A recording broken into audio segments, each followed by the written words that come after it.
येळकोट येळकोट. जय मल्हार.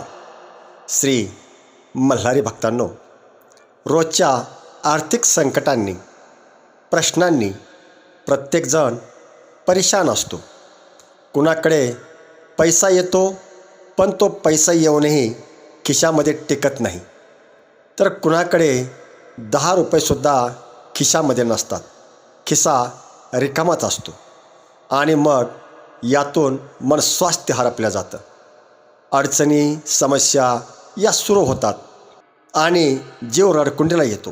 पण श्री मल्हारी भक्तांनो, सर्व संकटांचं मूळ, अडचणी समस्यांचं मूळ, मुळासहित उपटून फेकण्याची ताकद असणारा, धनाची पैशाची संपत्तीची ऐश्वर्याची प्राप्ती करून देणारा, सुख संपत्ती पैसा ऐश्वर्य सर्व काही देणारा, मनातील प्रत्येक मनोकामना इच्छा स्वप्न पूर्ण करणारा जो खंडोबा देवाचा महामंत्र आहे, तो महामंत्र आज मी तुम्हाला सांगत आहे. हा महामंत्र म्हणजे खंडोबा भक्ती परंपरेतील मंत्र असून हजारो भक्त हा मंत्र धनप्राप्ती व्हावी यासाठी आजही रोज जपतात. हा जो मंत्र आहे, हा मंत्र पूर्ण श्रद्धेने भक्तीने आणि खंडोबा देवावर पूर्ण विश्वास ठेवून जपल्यास किंवा ऐकल्यास तुमच्या जीवनामध्ये पैशाचा ओघ, सुख समृद्धी ऐश्वर्य सुरू होऊ शकते. श्री मल्हारी भक्तांनो, मल्हारी मार्तंड हे केवळ शत्रूंचा नाश करणारे देव नाहीत, तर ते आपल्या भक्तांना धनाचे आणि संपत्तीचे बंद झालेले मार्ग पुन्हा मोकळे करून देणारे देव आहेत. तुमच्या घरामध्ये भरभरून पैसा सुख ऐश्वर्य संपत्ती देणारे ते देव आहेत. श्री मल्हारी भक्तांनो, हा जो मंत्र आहे, या मंत्र जपाच्या शक्तीमुळं घरातील वास्तुदोष असेल, नकारात्मक शक्ती असेल, या नष्ट होतात. पैशासंबंधी रखडलेली जी कामे आहेत, ती कामे त्वरित मार्गी लागतात. ज्या ठिकाणी पैशाची कमतरता होती, त्या ठिकाणी आता लक्ष्मीचा अखंड वास सुरू होईल. फक्त हा जो महामंत्र आहे, हा महामंत्र जपताना किंवा ऐकताना मनामध्ये एकच विश्वास आणि विचार ठेवा, माझा देव माझा मल्हारी माझ्या पाठीशी उभे आहेत. श्री मल्हारी भक्तांनो, खंडोबा देव कुणालाही रिकाम्या हाताने कधीही परत पाठवत नाहीत. हा महामंत्र तुमच्या आयुष्यातील अंधार दूर करून प्रकाशाची नवी पहाट घेऊन येईल. दुःख संकट आणि पैशाची चणचण यावर खंडोबा देवाचा हा महामंत्र म्हणजे रामबाण असा उपाय आहे. रोज हा महामंत्र घरात लावून ठेवा आणि बंद झालेले आर्थिक मार्ग कसे सुरू होतात हे स्वतःच्या डोळ्यांनी स्वतः अनुभवा. श्री मल्हारी भक्तांनो, धनप्राप्तीसाठी हा मंत्र अत्यंत उपयोगी आणि त्वरित फळ देणारा असा आहे. श्रद्धेने जपा, मनोभावे जपा आणि मनापासून ऐका. श्री खंडोबा देवाच्या कृपेने तुमच्या जीवनात धन सुख समृद्धी पैसा संपत्ती ऐश्वर्य भरभरून खंडोबा कृपेने येवो, ही श्री खंडोबा देवाच्या चरणी प्रार्थना. आणि या महामंत्राचा जप करताना धनप्राप्तीची प्रार्थना करूनच जपायला सुरुवात करा. तर मल्हारी भक्तांनो, चला पुढील काही मिनिटे आपणही या दिव्य धनप्रदान करणाऱ्या महामंत्राचा जप करूया. ओम श्री मल्हारी नाथाय धनप्रदाय नमः. ओम श्री मल्हारी नाथाय धनप्रदाय नमः. ओम श्री मल्हारी नाथाय धनप्रदाय नमः. ओम श्री मल्हारी नाथाय धनप्रदाय नमः. ओम श्री मल्हारी नाथाय धनप्रदाय नमः. ओम श्री मल्हारी नाथाय धनप्रदाय नमः. ओम श्री मल्हारी नाथाय धनप्रदाय नमः. ओम श्री मल्हारी नाथाय धनप्रदाय नमः. ओम श्री मल्हारी नाथाय